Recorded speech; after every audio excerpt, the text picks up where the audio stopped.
49쪽 세 번째 문단. 우리가 발견하는 것은 여러 민족들의 우상과 형상 숭배이다. 우상이란 유일하신 참 하나님 대신에 나란히 다른 것을 올려놓고 사람들이 거기에서 그들의 신앙의 자리를 두는 것을 의미한다. 하나님 대신에 다른 걸 둔다 이 말인 거잖아요. 자, 쭉 밑에 오셔가지고 밑에서 제일 밑에 문단. 둘째로 이런 우상과 더불어 그 자체 역시 인간과 세계에 대한 여러 가지 잘못된 관념들이 동반하고 있다. 이방인에게서 종교란 그 자체로서 독립되어 있는 것이 아니고 모든 생활과 국가와 사회, 예술과 과학에 밀접하게 상호 관련되어 있다. 심정과 심상만의 종교는 어디에도 없다. 인간과 하나님과의 관계로서 종교는 여타 다른 모든 관계들을 지배하고 따라서 인간과 세계에 관한 정확한 견해와 만물의 근원, 본질, 목적에 대한 정확한 견해를 내포한다. 자, 이거 뭐 어려운 말 같아도 별거 아닙니다. 자, 요거는 제가 그냥 간단히 설명을 드릴게요. 상식적인 내용으로 들으시면 됩니다. 자, 그러니까 우리가 살아가는 세계에 딱 두 종류의 종교가 있어요. 크게. 하나는 하나님 없는 종교. 하나님이 있는 종교. 그거죠. 그러니까 우리가 이제 하나님 있는 종교, 이것은 말하자면 크게는 이제 기독교라고 할 수가 있겠죠. 그 다음에 이방의 모든 세속 종교가 이건 전부 다 참신을 믿는 게 아니죠. 세속 종교는 전부 다 이게 그 종교의 중심에는 뭐가 있습니까? 인간 자신이 있죠. 사실은 인간이에요. 뭐 이런 사물들, 나무, 돌 깎아갖고 뭐 금신상을 만든다. 그럼 그 금신상이 신입니까? 신 아니잖아요. 신 아닌데 왜 그거다 절합니까? 누구한테 절하는 거예요? 자기한테 절하는 거예요. 아시겠습니까? 그러니까 결국은 세속 종교는 인간이 그 중심이에요. 뭐 제가 불교 폄하하는 게 아니라, 그래서 원래 불교에서도요, 원래는 네가 돌을 닦다가 네 앞에 부처가 나타나면 그 부처를 죽여라, 이런 가르침까지 있어요. 부처를 죽이란 말은 그 허상이라는 거예요. 그런 어떤 너 자신 이외의 무상무념 이외에 다른 어떤 상이 떠오를 때는 그 상을 죽이라는 거예요. 이게 이제 불교의 깊은 가르침들이잖아요. 그건 뭐냐면 결국 그 상은 누가 만들어내는 거예요? 자기 자신이 만들어내는 거잖아요. 근데 기독교는 그게 아니죠. 기독교는 계시 종교잖아요. 그렇죠? 하나님의 계시에 근거해서 우리가 말씀을 따라서 믿음 생활하는 게 기독교잖아요. 자, 그럼 이 두 종류의 종교가 있는 거예요. 크게 계시 종교, 인간 이성의 종교. 크게 말하면 이성이라고 할 수 있겠죠. 그러니까 하나님을 안 믿으니까 뭔가를 믿어야 되겠는데 자기의 이성을 자기 스스로 믿는다니까 이상하잖아요. 그러니까 뭘 내세우는 거예요. 그게 바로 우상인 거예요. 이게 우상을 내세우고 그걸 세워놓고 자기 종교를 자기가 스스로 만들어 갖고 섬기는 거죠. 예? 천지신명님께 정화수 떠다놓고 100일 기도하는 것도 자기한테 기도하는 거예요. 그러니까 그런 말 하잖아요. 어떤 유명한 분이, 예? 간절히 원하면 우주도 움직인다고 그랬잖아요. 그때 간절히라는 건 누가 간절히해요? 우주가 간절해지는 거예요? 자기가 간절해지는 거죠. 내가 간절히 원하면 우주도 움직인다. 그런 게 전부 다 이런 우상의 사고방식이죠. 내가 간절히 원하면 하나님은 움직입니까? 안 합니다. 하나님은 자기의 계시의 말씀을 통해서만 우리에게 말씀하고, 우리가 하나님을 찾을 때도 전심으로 하나님을 찾으면 말씀 안에서 찾게 돼요. 그러니까 예를 들어서 지금도 이방인들 중에 신을 찾는 분들이 있을 거 아니에요.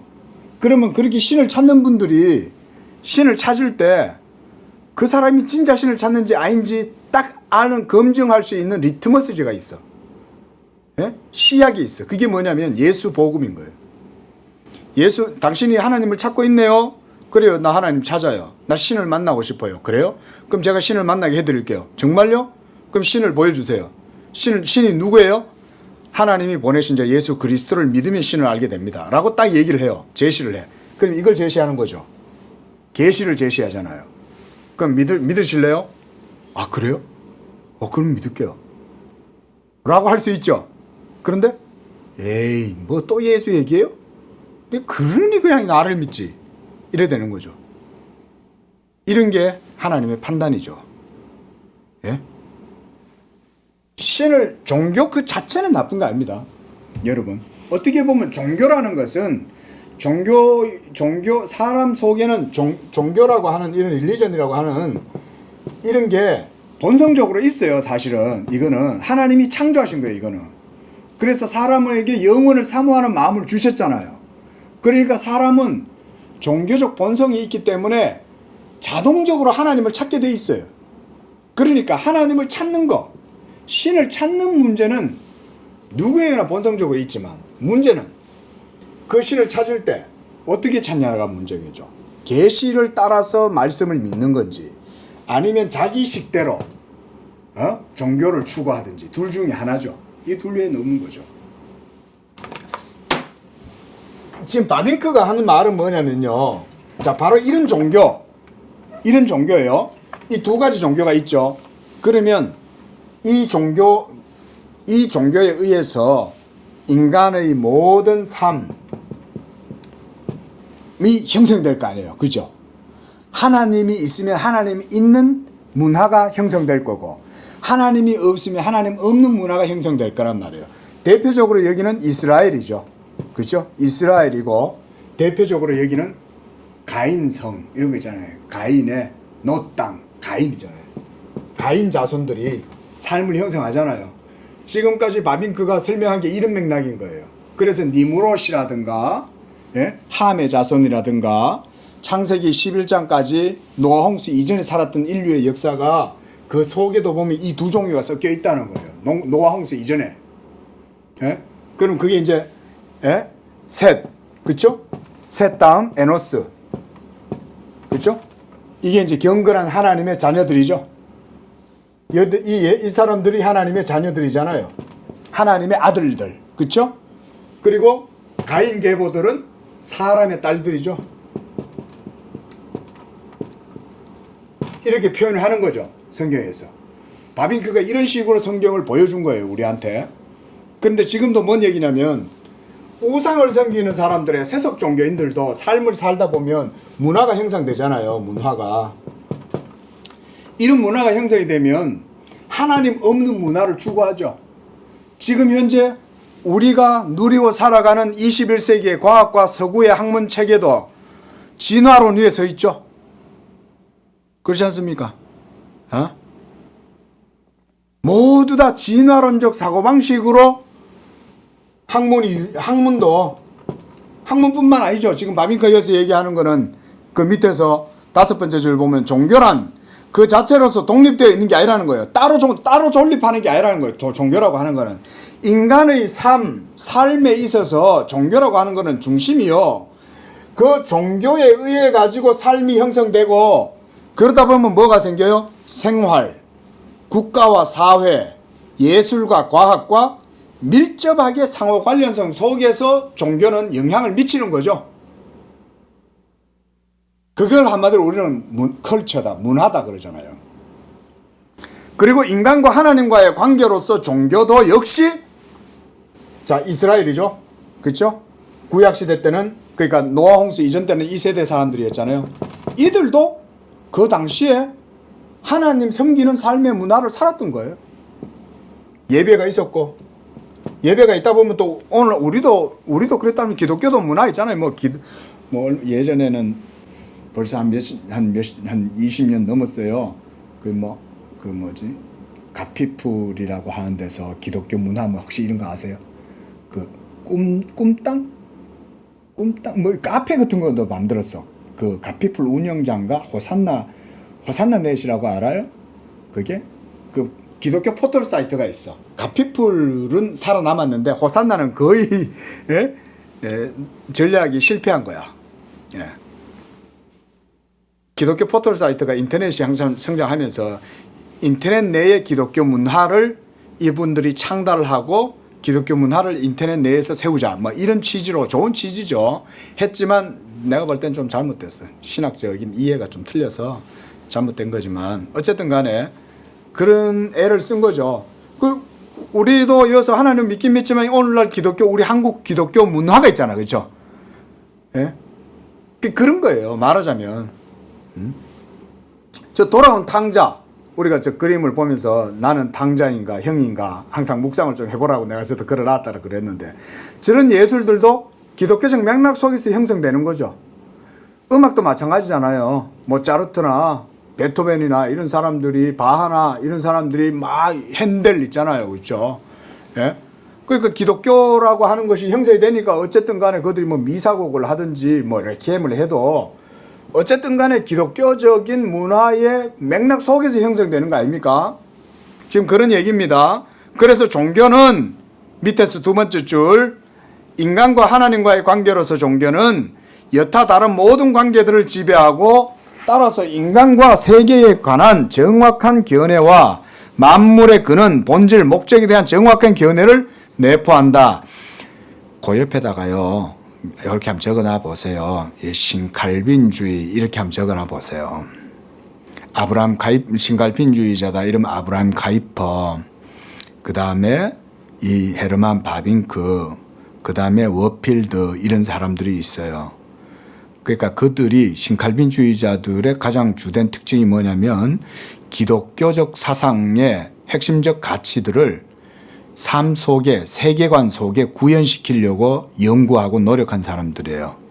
그래서 기독교 예술, 기독교 과학, 기독교 문화 이런 여러 삶의 중심성을 기독교적으로 세우고 형성시켜 나아가는 그래서 절대 영역 주권 사상 이런 거 그런 것들이 이제 신칼빈주의 운동인데요. 이런 것들이 주로 이제 네덜란드의 이제 그 신학자들에 의해 가지고 많이 이루어졌습니다. 그 기독교 세계관 운동 같은 것도 그런 맥락에서 많이 생겨났죠. 그게 바로 신칼빈주의 운동이라 그래요. 지금 바빙크가 이어서 하는 말도 바로 그런 관점이에요. 그러니까 인간과 세계에 관한 정확한 견해. 그러니까 우리는 삶이라고 하는 거는 체계가 필요하잖아요. 그죠? 그냥 살지 않죠. 진화론적 세계의 터에 살든지, 아니면 창조론 위에 있든지. 둘 중에 하나죠. 그렇죠? 우리 사람의 사상은 터가 있어야 돼요. 이 두 세계관 중에 어느 거냐? 이 세계관은 이 세계관대로 형성될 거고 이 세계관은 이 세계관대로 형성되겠죠. 자, 하나님에 대한 50장 하나님에 대한 신앙을 동반하는 종교적인 관념들은 이런 종교적 관념 항상 과거와 미래에 대한 관계를 갖는다. 모든 종교에는 낙원의 향수들과 미래의 기대가 있고 인간과 세상의 근원과 미래에 대한 사상들이 있다. 뭐 번역이 약간 좀 저런 것 같아도 뭐 틀린 말이 아닙니다. 모든 종교에는 낙원의 향수가 있다는 말은 그 여러분들의 영혼 속에 그런 기억이 있다는 거예요. 예? 이건 종교적 심상을 얘기하는 거죠. 사람의 마음 속에 영혼을 사모하는 마음 자체가 있다는 거는 벌써 마음 속에 영혼에 대한 좌소가 있는 거죠. 그러니까 영혼을 사모하는 거죠.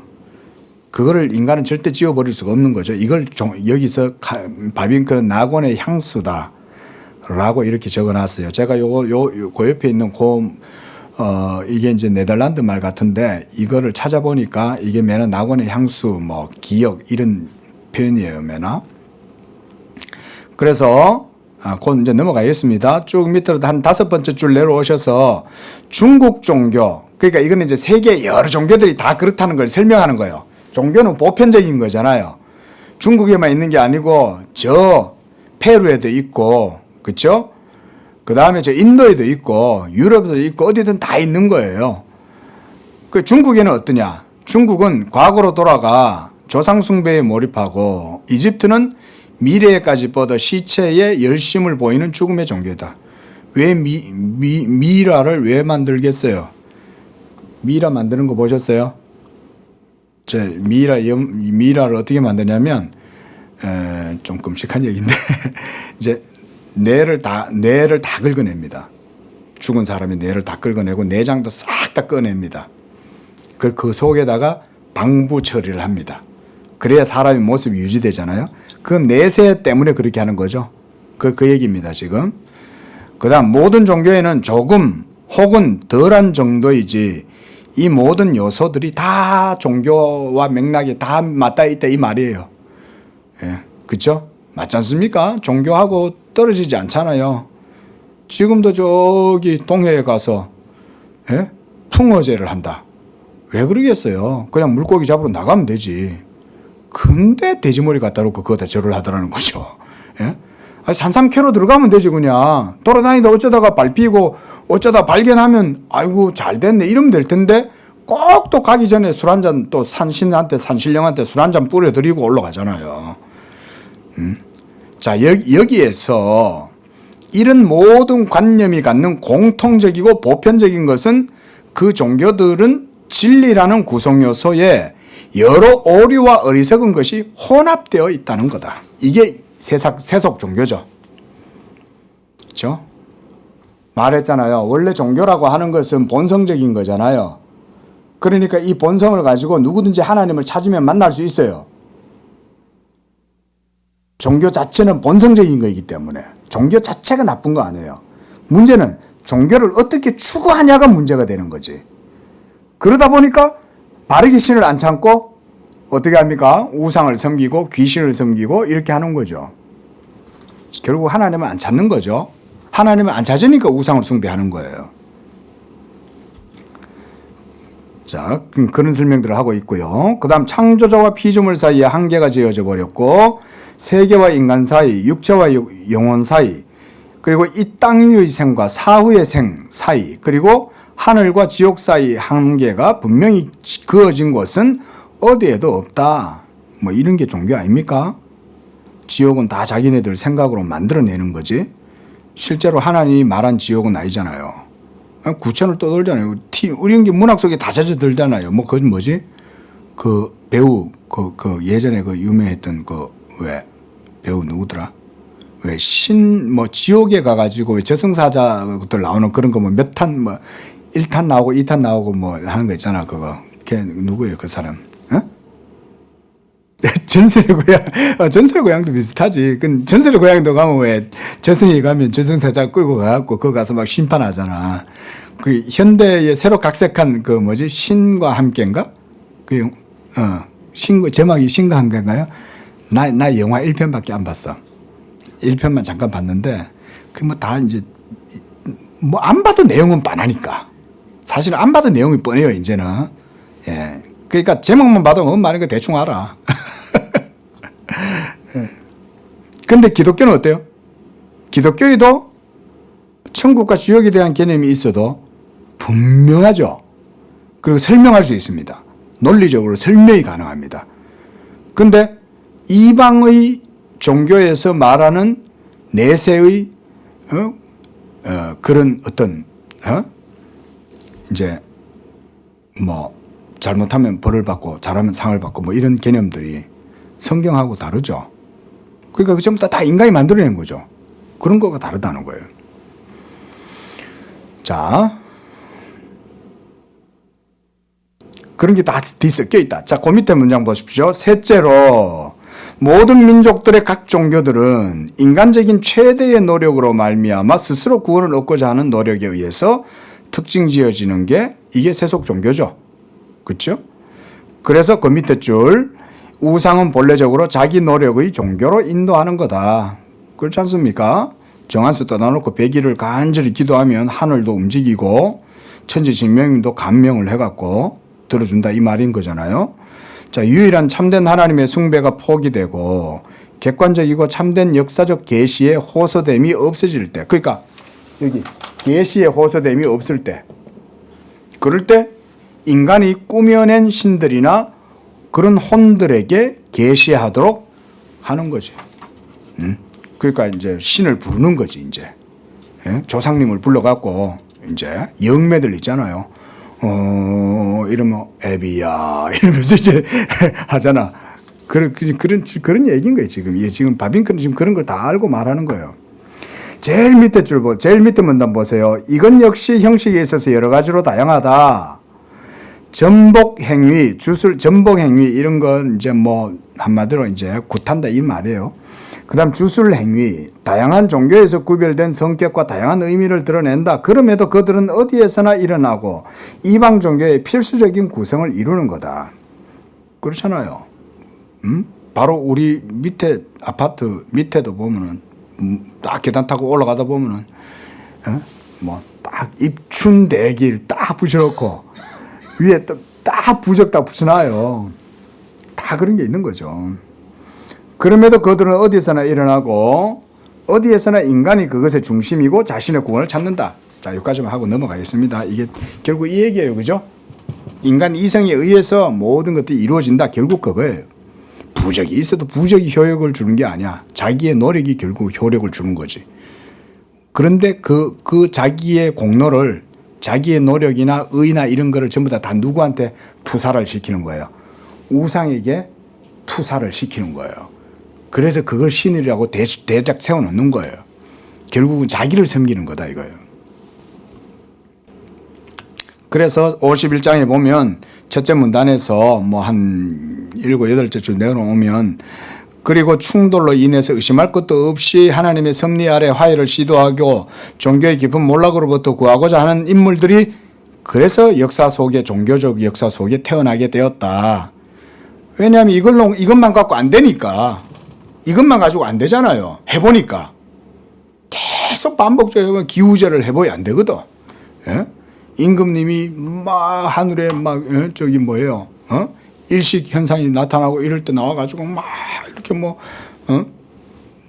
그 요즘 무슨 뭐 법사 또 이런 게 또 요즘 또 등장했잖아요. 법사. 예? 그런 법사들이 와가지고는 대통령 옆에서 막 이제 뭐 옆에서 방울 들고 막 이렇게 해주고 뭐 예? 그래 하면은 예? 되냐 이거죠. 근데 이제 그런 것들이 안 되니까 등장한 인물들이 이제는 점차 고등 종교가 나왔다 이건 거예요.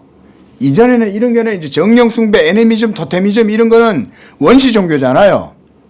근데 원시 종교에서 점점점 이제 역사 속에 발전하더라는 거예요. 발전해서 나온 게 그리스도보다 7세기 앞서서 페르시아의 자라투스트라, 그리고 4세기에 부타, 그 다음 중국에 살았던 공자, 그 다음 그리스도보다 7세기 후에 그 바로 모하메트 뭐 이런 사람들이 이제 나와서 고등 종교가 생겨졌다 이 말인 거예요.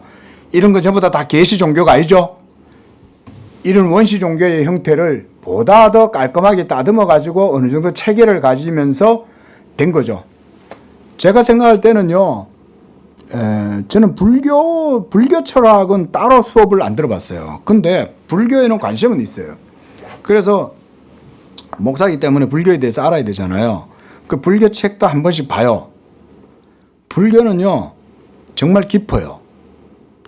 불교의 철학들을 이렇게 보면은 서양의 모든 철학들이 불교 속에 녹아나 있어요. 진짜 놀라워요. 그래가지고 요즘 승려들은 약간 좀 지식이 있는 승려들은요, 아예 과학자들을 이제 설법하는 그 자리에 과학자들을 초대해갖고 강연도 시킵니다. 요즘 말하자면 물리학자들, 생명공학자들 이런 사람들을 해가지고 불교와 과학 이런 식으로 우리 전 막 세미나도 하고 이래요. 근데 그분들은 이제 어떻게 해석을 하겠어요?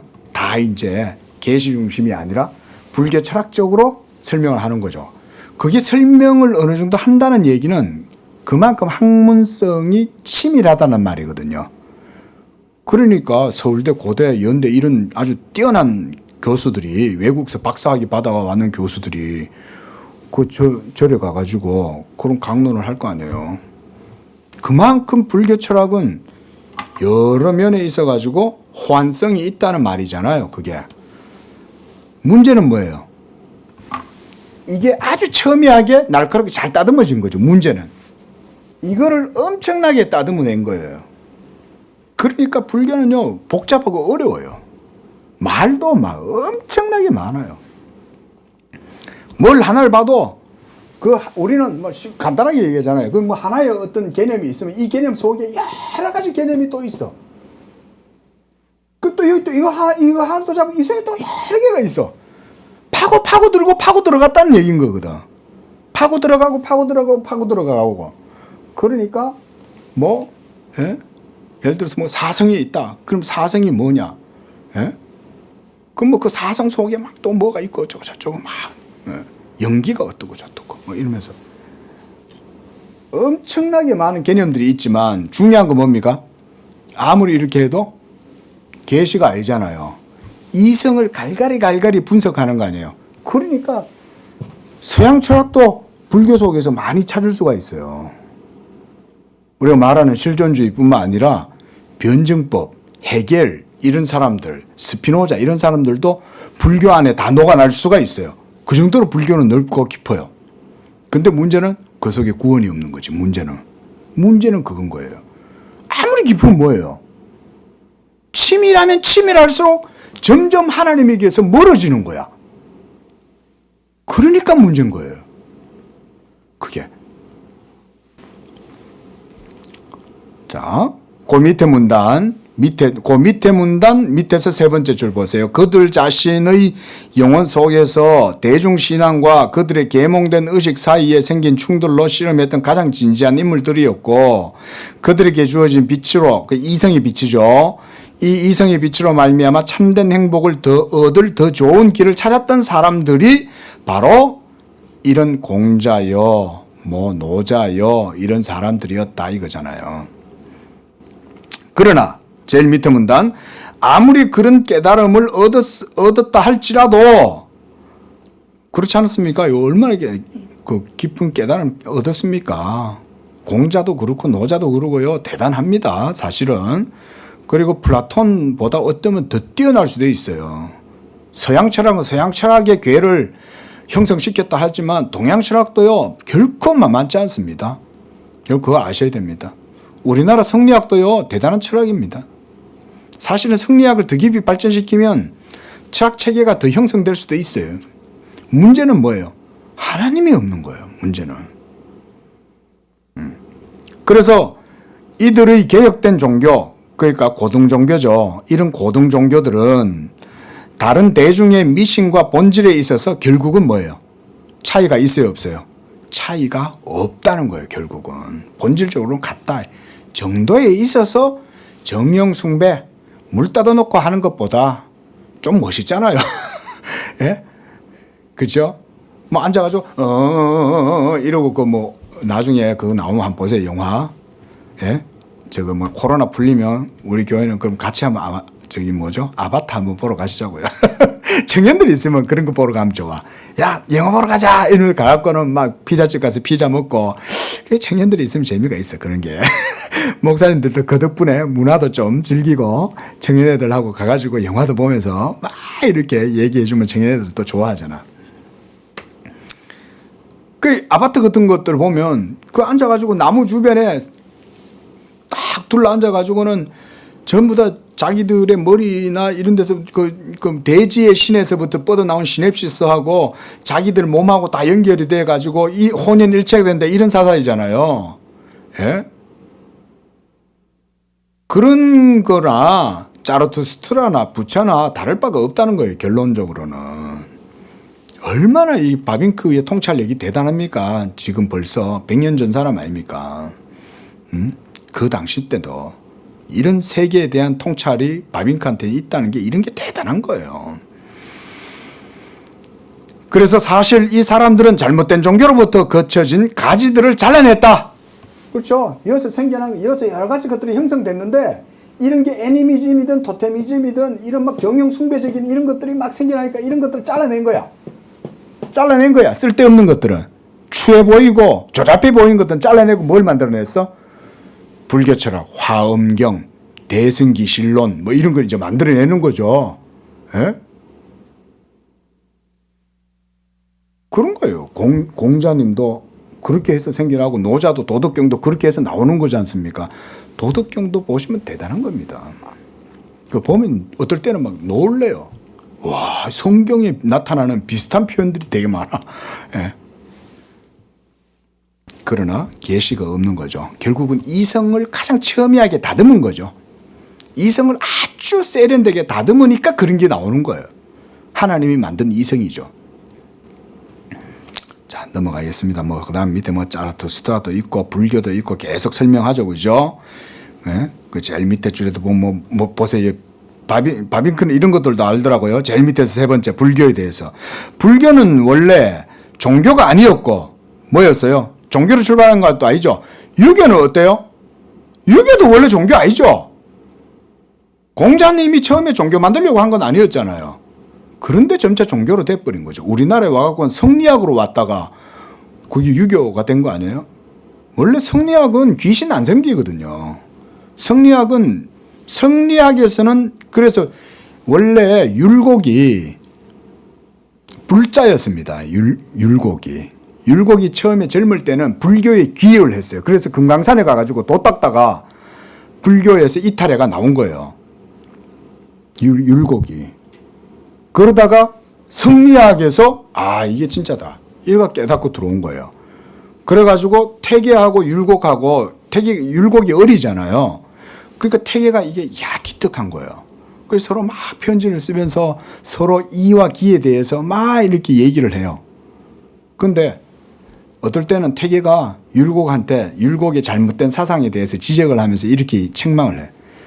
그대는 어려서부터 저 이단인 불교에 경도가 돼 있어 가지고 아직도 그런 성향을 못 버렸다. 이렇게 말해요. 네, 불교를 유교에서는 이단이라고 말하는 거야. 왜? 와, 이렇게 우리가 절 같은 데 들어가면 그 입구에 보면 벌써 지키는 수호신들이 서 있잖아. 막 이빨도 막 이리 드러나가지고 창을 들고 막 이러고 있잖아요. 그 뭐라 그래, 그게. 무슨 사천왕이라 그러나? 예? 그 전부 다 그 미신이고 우상이잖아요. 그러니까 이제 성리학에서 봤을 때는 리와 기로 보는 건데 이게 전부 다 그게 이제 그러니까 이단이라 그러는 거야. 예. 자기들끼리도 다 그래. 근데 불교는 그러니까 원래 종교가 아니지만 악이란 번뇌 가운데에서 일어나는 거죠. 이런 게 바로 멸상이라는 거예요. 멸상. 그 밑에 나오잖아요. 그래서 제가 멸상 뭔가 싶어가지고 찾아봤어요. 또 한 번 또 불교 문헌을 쭉 한 번 봤어요. 멸상이라는 게. 딴 거 안 해요. 나고 살고 입고 먹고 살아가다가 죽고 이런 거잖아요. 예? 그럼 삶이 또 살아가다 보면 삶이라는 게 살다 보면 어떤 형태가 형성되고 형태가 형성되다 보면 또 다양한 형태가 이루어지고 이게 또 이상이고 뭐 이런 거예요. 자, 이런 것들이 있더라. 자, 그리고 다음 문단 52장. 자, 그리고 유대교와 기독교를 알았고 그의 확신에 따라 물질적인 경향을 가진 같은 시대인들에게 집행해야 할 임박한 심판에 대한 열렬한 신앙으로부터 유일신 고백에 이르렀던 모하멧. 이것도 사실은 계시 종교 아니죠. 모하멧은 꾸란이잖아요. 이 꾸란의 경전을 어디 계시받았다면서, 계시를 그가 진짜 받았다면 그거는 사탄한테서 받은 거예요. 마귀에게서 받은 거예요, 그게. 그래서 참으로 종교적 도덕개혁을 이루었다. 그러나 그의 개인적 생애는 실제로 더 정치인과 입법자로서 생애임을 종교가들은 평가하고, 그러니까 이제 오늘날 종교적인 세력이 된 거지. 예? 뭐 시아파냐 뭐 이러면서 자기들끼리. 그가 세운 종교는 하나님 안에서 무한한 능력자여 절대적 자유의지자로 인간 안에서는 노예적 복종을 높이 찬양한다. 이 종교에서는, 그러니까 이게 이슬람이에요. 이슬람에서는 하나님과 인간 사이의 교제란 말할 여지 없고 그렇다고 분리의 원인이나 화해의 길이 전혀 이해되고 있는 것도 아니다. 그렇지 않습니까? 신은 절대자이기도 하고 알라는 위대하다라고 말은 하는데 그 알라와 인격적 교제가 전혀 없죠. 소통이 없잖아요. 화해가 없잖아요. 화해가. 리컨실레이션이 없잖아요. 예? 우리가 하나님하고 우리하고 관계가 중보자 예수 그리스도로 말미암아 화복이 되잖아요. 그죠? 근데 꾸란이나 이슬람에는 그런 게 없잖아요. 잘못하면 죽이는 거예요, 그냥. 우리는 용서가 있잖아요. 회개하고 돌아오고 그러면 받아주고, 심지어 우리 교회에서도 7이라는 게 있는 거예요. 그럼 7위가 있어도 7위 자체는 쳐내는 게 목적이 아니잖아요. 죄를 깨닫고 회개해라. 그래서 돌아오면 받아주죠. 회개하고 돌아오면 받아주는 거예요. 그게 가능한 게 뭐 때문입니까? 예수 그리스도가 중보자가 계시니까 용서해 주는 거죠. 아니, 예수님이, 저 사람이 죄를 지었지만 다시 예수를 믿고 회개하고 돌아오는데 우리가 안 받아주냐? 우리도 받아줘야지. 나도 그럴 수도 있잖아요. 우리 모두도 다 그럴 수 있단 말이에요. 근데 알라는 그런 신이 아니라는 거죠. 여기서 종교에서는 하나님과 인간 사이의 교제란 말할 여지 없고, 그렇다고 분리의 원인이나 화해의 길이 전혀 이해되고 있는 것도 없다. 하늘의 구원이란 감각적인 기분의 충족에 있다. 이런 것도 대단한 통찰입니다. 그래서 이슬람 같은 데는요, 신비주의가 또 있어요. 그러니까 신이 있긴 한데 그 신은 경험은 해야 되는 요건에 있잖아. 그죠? 그렇지 않아요? 이 종교적 본성이잖아요, 이거는. 하나님과의 합의를 원한단 말이에요. 이 신인 합의라기보다는 하나님과의 영적 연합을 우리의 영혼이 본성적으로 바란다고요. 하나님 알기를 원하죠. 우리도 신앙 지식이 신앙이잖아요. 응? 우리가 말하는 지금 현재까지 계속 지금 말하고 있는 지식 신앙이라는 게, 이때 여러분 지식이라는 게 하나님을 아는 지식이잖아요. 우리가 왜 이 지식을 추구합니까? 이 지식을 통해서 하나님과의 영적 연합을 추구하는 거잖아요. 연합의 관계 속에서 하나님을 아는 거 아니에요? 이게 그래서 사도 바울이 남녀의 결혼을 비유로 드는 거예요. 남녀의 결혼할 때 부부 사이에서 아는 그것은, 아내가 남편을 알고 남편이 아내를 아는 그런 지식은 하나님과 성도와의 연합에 비유되는 거죠. 여기 결혼해보면 알아요. 네? 그죠? 그러니까 아내는요, 남편을 잘 알아요. 특히 여자들은요, 이게 보통 감각이 아니야. 자기 남편은 잘 알아. 그 남자들이 부인을, 그러니까 아무렇게 생각하면 안 돼. 항상 보이지 않는 눈이 부인 자기 뒤통수에 다 달려 있어. 맨날 뭐 밥순이만 하고 빨래순이만 하는 줄로 착각하면 이제 그 아내는 아는 거야. 저게 나를 밥순이로 아는구나 이러면서 딱 보고 있는 거예요. 남자를 다 보고 있어. 그 말은 뭐예요? 아는 거죠. 왜 알아요? 부부의 관계이기 때문에 아는 거예요. 하나님과의 관계도 우리가 영적 연합 속에서 아는 거예요. 하나님을 지식적으로 아는 거예요. 그 속에서 하나님의 구원과 사랑과 은혜들을 지식을 통해서 우리는 누리죠. 예?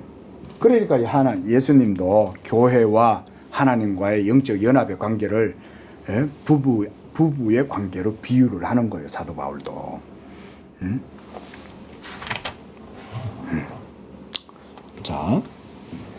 자, 그 밑에 문단 두 번째 문단 보세요. 52쪽.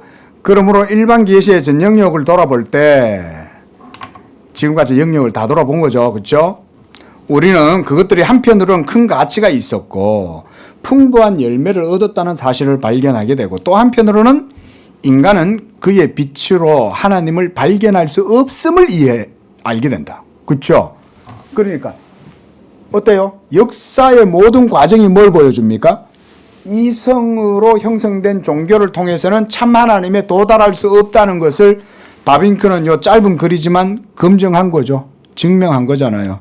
자라투스트라가 나오고 시타르타가 나오고 공자가 나오고 다 나와도, 노자님이 그리 대단해도 여기는 도달 못하는 거죠. 계시에는. 그냥 철학을 조금 배워보니까요, 이게 가장 컸어요. 철학 하시는 분들한테는 이게 없어요. 예. 교수님들도 마찬가지예요. 저는 나이가 들어서 철학을 공부했단 말이에요. 목사가 되고 난 다음에 철학을 했기 때문에, 신학을 알고 철학을 했기 때문에 철학의 프레임을 볼 수가 있는 거예요. 철학의 방법론도 볼 수가 있는 거예요. 근데 나이가 어리면 그걸 몰라요. 근데 제가 나이가 들어가지고 철학 공부를 했기 때문에 저는 다 알고 보는 거죠. 그러면서 두 개를 비교할 수 있는 거예요. 저는 두 개를 비교해 본 거예요. 두 개를 비교해 본 결과 철학은 계시가 없는 거예요. 결국은 이성으로만 다 하더라는 거예요. 그러니까 여기서는 생명의 열매를 못 얻는 거예요. 빛을 얻을 수 없고 길을 찾을 수가 없어요. 계시가 있어야 되는 거죠. 그러니까 바빙크가 정확하게 진단하는 거죠. 아직도 종교적이고 윤리적인 개념들이 인류 가운데 현존하는 것은 일반 계시 때문이다. 이게 어떻게 보면 일반 계시의 가치예요. 하나님은 일반 계시, 이 일반 계시의 영역을 하나님께서 지금 섭리 가운데 보존하고 계시는 거죠. 보존하고 계신다는 말은 일반 계시가 가치가 있다는 말이잖아요. 지금 바빙크는 그런 맥락에서 지금 이거를 지금 일반 계시 가치를 말하고 있는 거예요. 그리고 그 가치의 가장 궁극적인 목적은 뭡니까? 특별 계시가 형성되고 이루어지는 맥락이, 그렇죠? 특별 계시가 일반 계시의 필드에서 형성되고 이루어지는 것이 여전히 일반 계시의 가치가 필요하다는 거죠. 그게. 그래서 하나님이 이것들을 아직은 남겨놓았다는 거예요. 이게. 아직은 일반 계시의 가치가 여전히 유효하게 남아있다. 한계도 있죠. 이런 한계도 있는 거죠. 이런 한계도 있지만 아직도 종교적이고 윤리적인 개념들이 인류 가운데 현존한 것은 일반 계시 때문이다. 즉 이것 때문에 진리와 거짓, 선과 악, 정의와 불의, 아름다운 것과 추한 것에 대한 약간의 의식을 아직도 갖고 있고 결혼, 가족, 사회, 국가 관계 안에서 사는 것이고 이런 모든 내적, 외적 조종으로 말미암아 컨트롤이겠죠. 그래서 억제해서 짐승으로 몰락되는 것을 야수로 전락되는 것을 방지하고 그래서 이런 한계 내에서 그들 스스로 바쁘게 여러 가지 영적이고 물질적인 것들을 생산하고 분배하고 기뻐하는 말하자면 생애 활동이라고 말할 수 있겠죠. 그렇죠? 지금도 뭐 예술하는 사람들은 예술을 할 거고 음악하는 사람들은 음악할 거고 또 그걸 또 돈 주고 또 표를 끊어가지고 예술의 전당 가서 음악을 향유하고 싶은 사람들은 돈 주고 사서 객석에서 듣고 있을 거고 또 뭐 객석 이런 또 잡지도 있잖아요. 그런 데서는 또 문화 현상에 대해서 뭐 쭉 뭐 어떠고 저떠고 누가 뭐 유학에서 들어왔느니 뭐 이런 얘기 할 거고 뭐 과학은 과학대로 또 그런 영역을 할 거고 뭐 다들 그러고 살 거 아니에요. 간단히 말해서 인간은 일반 계시를 통해서 그의 존재를 보존하고 그 통일을 유지하고 계속해서 그의 역사를 발전시킬 수 있게 된 것이다. 그러니까 일반 계시의 역사가 계속 우리가 선적인 역사가 쭉 이렇게 이루어져 가는 거죠. 이 속에 온갖 인간의 삶의 희노애락이 이 속에 다 있잖아요. 그렇죠? 그리고 그 속에서 살아갈 때 하나님의 특별 계시의 역사는 이루어진다. 그런 말인 거죠. 자, 그것까지 보고요. 그 다음 특별 계시까지 보겠습니다. 시간 조금 남아서. 자, 특별 계시의 방식입니다. 제5장. 일반 계시의 불충분성이 특별 계시의 필연성을 명시한다. 그렇죠? 지금까지 우리는 일반 계시의 가치를 보았지만 동시에 뭘 봤습니까? 일반 계시가 불충분하다는 걸 봤죠. 그걸로는 안 된다 이거예요. 뭐가 있어야 돼요? 계시가 있어야 되는 거예요. 그래서 이제 특별 계시를 말하는 거예요. 그러나 이런 필연성은 올바르게 이해되어져야 한다. 그렇죠? 계시의 필연성조차도 바르게 이해해야 돼요. 이런 게 이제 바빙크와 같은 신학자들은 아무렇게나 말을 하지 않는 거예요. 이게 다 이유가 있는 거예요. 이런 필연성이 바르게 이해돼야 된다. 자, 이제부터 줄 쉴 때가 많습니다. 지금부터는요. 왜냐면 중요한 얘기들을 아주 많이 해요. 자, 이거 하면서 제가 여러분들의 이해를 위해서 산에 올라갈 때 어떻게 올라가요? 올라가다 보면 국립공원 같은 데 올라가면 배낭 메고 이렇게 이제 올라가려고 딱 보면 이제 제일 앞에 뭐가 있어요? 제일 처음 뭐 보고 올라가요? 표지판만 봐요? 지도 보잖아, 지도. 산 정상으로 올라갈 때, 예? 산 정상에 올라가면, 예? 이 관악산 하나만 해도 얼마나 많습니까? 그렇죠? 서울대 쪽에서 주로 많이 올라가죠. 그 옆에 공원이 있잖아요. 서울대에서 이렇게 올라가는 길이 있고, 안양 석수동 쪽에서 올라가는 길도 있습니다. 그 다음 이 뒤에 과천에서 올라가는 길도 있습니다. 과천 쪽에서. 그 다음에 이쪽에 그 남태령 쪽에서 올라가는 길도 있습니다. 예. 그 이제 코스를 정해라, 잡아라 이러잖아요. 그 어디로 올라갈 거냐, 이리로 갈 거냐, 이쪽으로 갈 거냐, 이쪽으로 갈 거냐, 이쪽으로 갈 거냐. 예. 그러나 결국 여기 올라가잖아요. 결론적으로. 제가 지금 이제 얘기 드리는 게 뭐냐면, 지금 바빙크가 얘기하는 지금 이 목적지는 어디냐면 여기인데, 이게 지금 뭘 얘기를 하려고 그러냐, 우리가 그걸 알고 이 책을 읽어야 된다 이 말인 거예요. 이걸 먼저 얘기를 해놔야 돼. 목적을 얘기해 놓고 책을 읽어야 돼. 예? 안 그러면 막 길 가다가 길을 잃어버려. 목적은 바로 자 예수 그리스도죠. 이게 우리의 바빙크의 글의 목적입니다. 여기에 우리는 지금 도달해야 돼요. 하나님의 특별 계시의 특별 계시의 핵심이잖아요. 예수 그리스도가. 그렇죠? 이걸 이해해야 되는 거예요. 지금 바빙크는 이제 계속 이 얘기를 하려고 지금 그러는 거예요. 그 얘기 하려고. 자, 세 번째 줄 보십시오.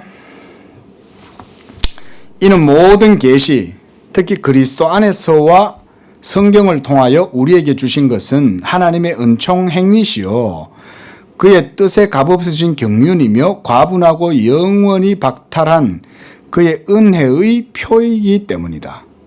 그래서 줄 한번 그어보세요. 오직 특별 계시의 필연성에 대해서 말할 수 있는 것은 하나님 자신이 그의 창조를 위해서 설정했던 목적과 이것은 풀 수 없이 연결되어 있다는 거예요.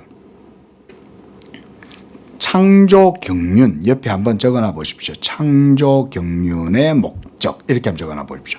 창조 경륜의 목적. 이런 데서 이제 이런 신학자들의 통찰이 표현이 되는 거지 않습니까? 그러니까 바빙크는 우리는 보통 창조 그러면 하나님이 만들었다 라는 어떤 결과물만 쳐다보지만 신학자는 그렇게 하지 않는 거예요. 창조하셨다 이러면은 왜? 벌써 생각하는 거죠. 무엇 때문에? 목적을 생각하는 거죠. 텔로스. 목적을 벌써 딱 생각하는 거죠. 그리고 이 목적을 이루기 위해서 경륜이 이루어지는 거죠. 그죠? 하나님의 경륜이 있는 거죠. 그래서 하나님 자신이 그의 창조를 위해 설정했던 목적과 이것은 풀 수 없이 연결되어져 있다. 그게 바로 특별 계시라는 거예요. 이런 걸 이제 우리가 풀어나가는 거죠.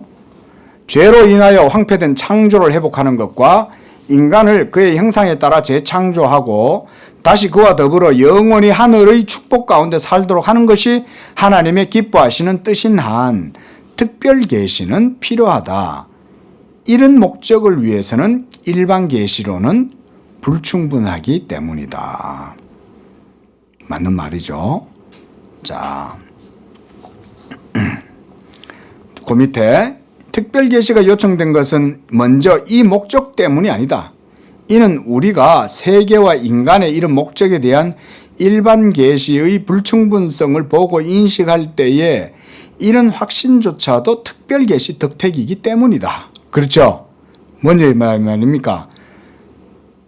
불교인들은 자기들의 종교가 충분하다고 생각할까요? 부족하다고 생각할까요?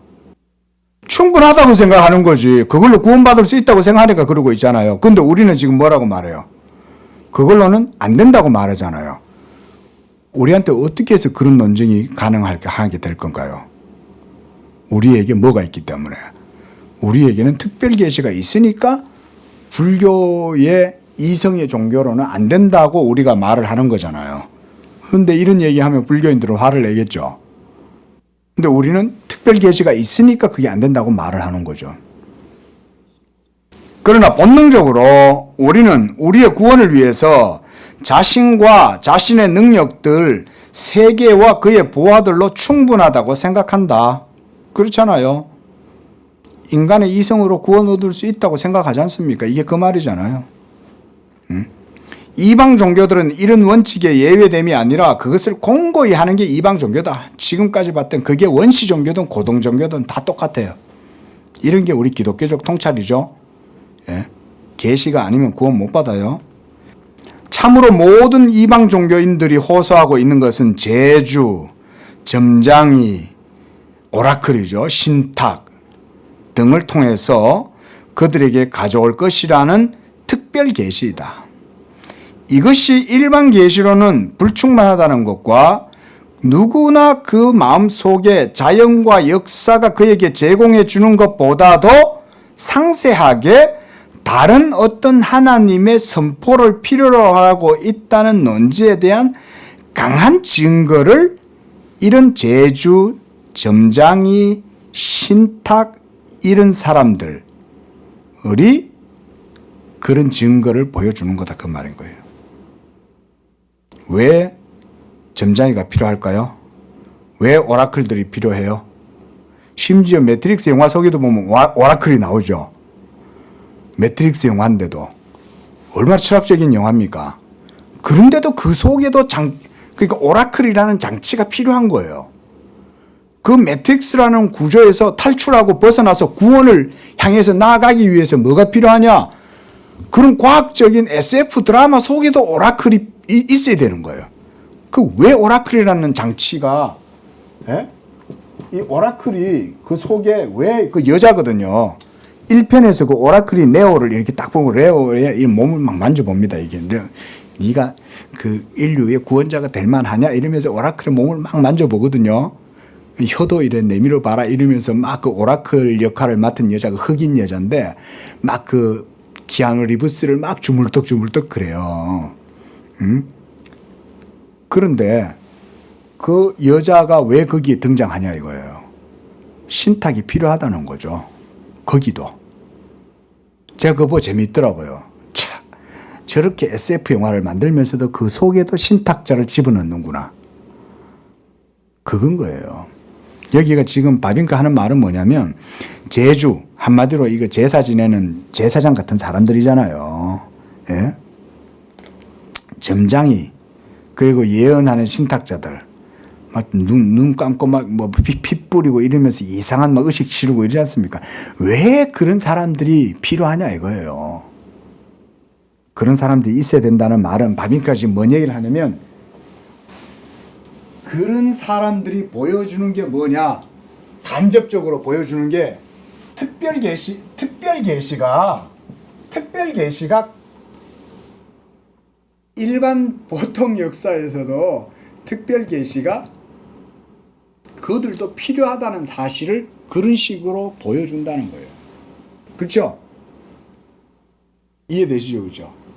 예? 그런 게 간접 증거라는 거예요. 이게.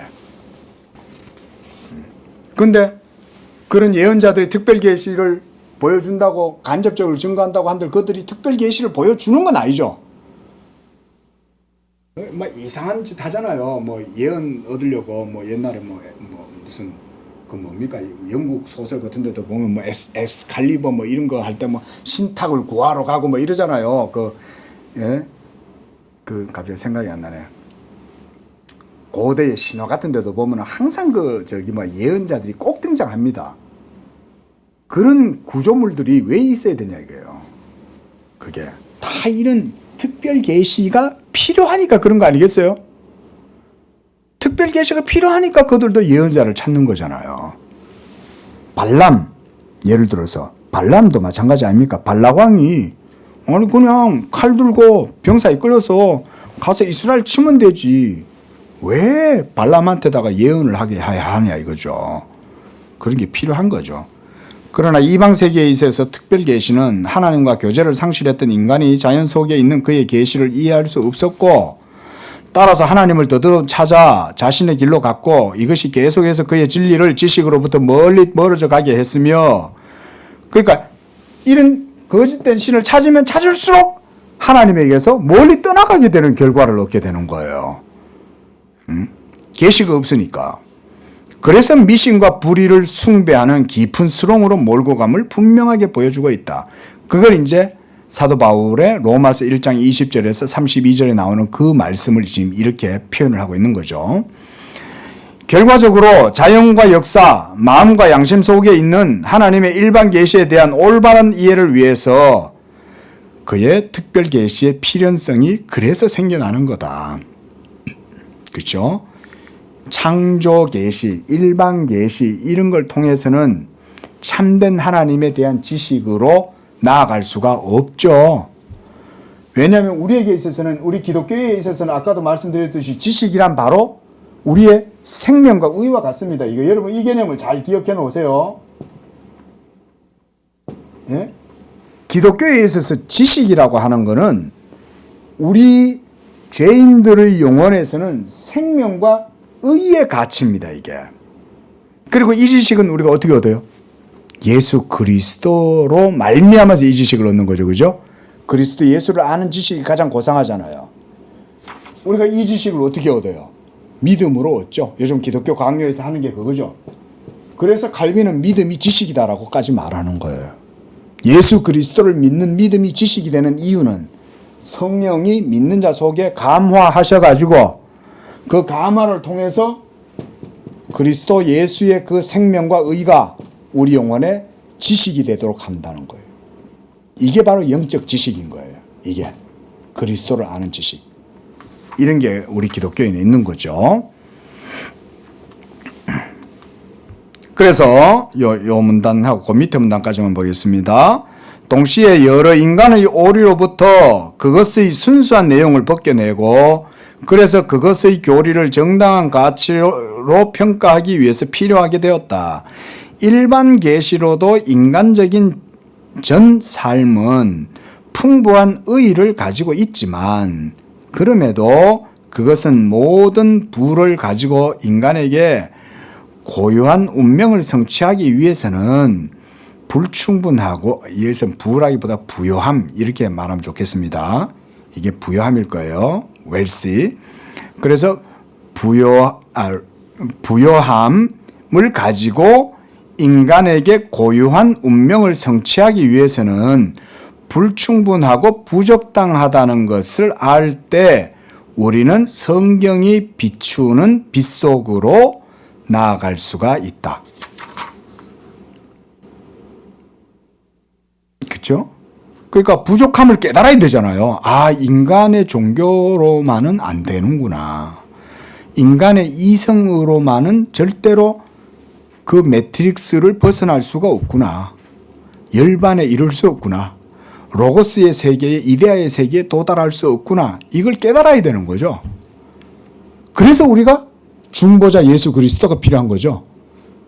중보자 예수 그리스도는 야곱의 꿈에서 중보자 예수 그리스도는 어떻게 나타납니까? 사닥다리로 나타나잖아요. 사닥다리로. 응? 야곱이 꿈을 꾼 거예요. 그래가지고 꿈에 하늘을 보니까 하나님 여기에 언약의 사자가 여기 딱 서가지고 계신 거야.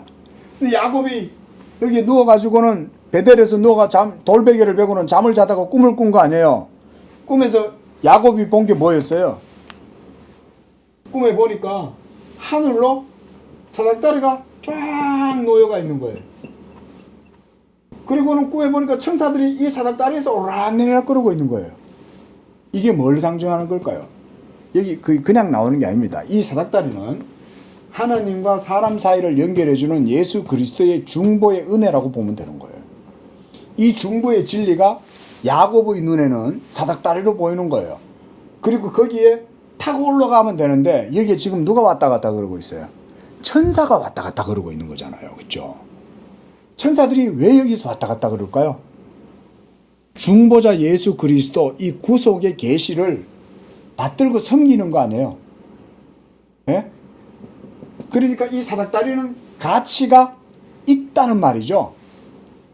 이게 가치가 있으니까 천사들이 여기서 오르락내리락 거리고 이거 밟고 왔다 갔다 하고 하늘과 땅 사이에 가교 역할을 하고 있는 거 아니에요? 브릿지 역할을. 예. 이게 야곱의 꿈이었다고요. 이 필요성을 인식을 해야 되는 거죠. 그래서 우리가 예수 믿으세요라고 말하는 거죠. 예수 믿으세요. 그래서 성경이 비추는 빛 속으로 가게 된다. 그렇다고 우리가 분명한 통찰과 원활한 순서를 위해서 처음 일반 계시에 대해 이야기하고 지금 특별 계시를 취급하기 위해 그것의 불충분성을 제시했다고 해서 마치 우리가 이런 주제에서 특별 계시를 따로 분리해 세워놓거나 그 내용 또한 전혀 무심한 것처럼 이해해서도 안 된다. 그 반대로 이 특별 계시는 계속해서 이전의 것으로 인도하고 우리의 탐구의 길을 비추어 준다. 자, 이런 게 이제 사실은 신학이 바르고 건전한 신학의 관점이 이런 데 있는 거예요. 성과 속을 기독교는 분리하지 않아요. 구별은 해요. 여러분들이 세상 속에서 살아가지만 여러분들을 하나님이 세상에서 분리해내진 않죠. 여러분들 세상 속에 살게 하시잖아요. 그러면서 그 속에서 소금이 되고 그 속에서 빛이 되라는 거죠. 역사의 이해에서도 마찬가지죠. 일반 계시가 지금까지 일반 계시를 얘기했잖아요. 그렇죠? 이제 마무리입니다. 자, 일반 계시의 역사가 이렇게 있는데 우리가 지금까지 바빙크를 통해서 본 게 일반 계시의 불충분성이죠. 이 불충분성을 받지 않습니까? 그런데 불충분하다고 해서 그리고 특별 계시가 더 유일하다고 해서 그러면 특별 계시가 있어요. 일반 계시가 있고. 그러면 이 두 개를 분리시키면 되냐? 바빙크는 그렇게 하면 안 된다는 거예요. 그게 아니라 마치 우리가 삼겹줄처럼 엮잖아요. 그런 것처럼 저번에도 말씀드렸죠. 이 새끼줄 꼬듯이 이렇게 꼬아 나가야 된다는 거예요. 같이. 일반 계시하고 특별 계시는 역사 속에 같이 이렇게 함께 꼬여가지고 하나의 실타래처럼 이렇게 묶여가 간다는 거예요. 이런 거를 여러분들이 잘 생각하셔야 됩니다. 그래서 우리는 일반 세속의 영역에서 영역도 여전히 하나님의 창조의 영역이고 하나님의 사역의 현장이고 그런 게 말하자면 우리가 아까 말씀드렸던 신칼빈주의의 사상이 그런 거예요. 그래서 성도들이 이 땅을 살아갈 때 그래서 우리는 피 안의 세계를 추구하지 않는 거예요. 벌써 하나님의 나라는 저 위에 있는 게 아니라 어디 있어요? 내 안에 있는 거예요. 우리 안에 있는 거예요. 벌써. 여러분들의 인격적 삶의 전 영역이 하나님의 영역 주권 사상을 가지고 여러분들이 삶 속에서 살아가는 거예요. 네. 그런 게 바로 이 실카미주의자들의 성경에 대한 해석이거든요. 그러니까 이렇게 삶을 살아갈 때 일반 계시를 우리 무시하지 않죠. 도리어 은혜는 이런 말이 있어요. 은혜는 자연을 회복해요. 은혜는 자연을 회복해. 은혜는 자연을 무시하는 게 아니야. 은혜는 자연을 회복시키는 거예요. 그러니까 특별 계시가 여기 같이 이렇게 있으면 어떻게 되겠어요? 은혜가 일반 계시가 회복이 되겠죠. 이런 것이 건전한 신학인 거예요. 바른 신학 속에서 건전한 신학이 나오는 거 아니겠어요? 바빙크 같은 이런 분들은 말하자면 특별 계시와 일반 계시의 역사를 이렇게 병합적으로 이해를 하는 거죠. 이런 게 우리 기독교인들의 한마디로 세계관이 되는 거예요. 이런 게. 네, 여기까지만 보겠습니다. 오늘 다들 힘들어 하시네. 질문 같은 거 있어요, 혹시? 자, 나중에 또 얘기하고요. 기도하겠습니다. 자비하신 하나님 아버지 감사 찬양 영광 드립니다. 모든 만물이 주에게서 나오고 주로 말미암고 또 주님께로 돌아갑니다. 우리가 항상 이와 같은 신앙 고백을 통해서 하나님의 주권을 인정하고 그리고 우리의 모든 삶이 그 하나님의 주권과 섭리 안에 있고 그래서 우리가 하나님께 기도하고 그래서 우리가 또 주어진 삶에 최선을 다하고 그래서 우리가 믿음으로 하나님 앞에서 살아갈 때 우리의 모든 성도들의 삶의 영역도 하나님의 통치하심과 하나님의 나라가 이루어지는 그런 삶이 되게 하시는 줄로 믿습니다.